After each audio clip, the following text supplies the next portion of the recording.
तेज दर्शक बंधु रोहित शर्मा और विराट कोहली ओडीआई रु अवसर ने जाउछंती।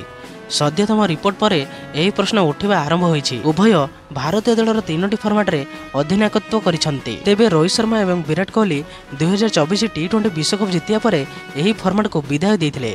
इंग्लैंड गस्त पूर्व रोहित कोहली गोटे सप्ताह रे टेस्ट रु अवसर नैथिले। तेबे भारतीय टीम आगामी दिन में एशिया कप टूर्नामेंट खेलिबो, जहाँ सेप्टेम्बर रे टी20 फर्माट रे खेला जिवो। तेबे भारतर परवर्ती ओडीआई ऑस्ट्रेलिया सहित अछि, जहाँ अक्टोबर में अनुष्ठित हेबो। तेबे मीडिया रिपोर्ट अनुसार यही सीरीज उभयों पर शेष ओडीआई सीरीज मध्य प्रमाणित हो पारे। तेबे ऑस्ट्रेलिया गस्त पर रोहित शर्मा और विराट कोहली ओडीआई रु अवसर नेबे बोली आशंका सृष्टि होउछि। बीसीसीआई सूत्र को कहा जायछि जे जदि रोहित और विराट कोहली ऑस्ट्रेलिया गस्त पर खेलिया चाहती तेबे सेमानकु विजय हजारे ट्रॉफी रे खेलिया पड़ी पारे, जहाँ डिसेम्बर शेष सप्ताह आरंभ हेबो। तेबे चलित वर्ष आरंभ में उभय खेलाड़ी रणजी ट्रॉफी अवशिष्ट मैच खेली, कारण टेस्ट रे खराब प्रदर्शन पर बीसीसीआई निष्पत्ति नैथिला जे कौनसी दृढ़ कारण बिना अंतर्जातीय मैच न खेलिबा खेलाड़ी माने घरोई टूर्नामेंट को मिस करि परिबे नाही। तेबे दुई अभिज्ञ खिलाड़ी भारतीय क्रिकेट को बहुत किसी देइछंती, किंतु एबे युवा खिलाड़ी धाड़ी लंबा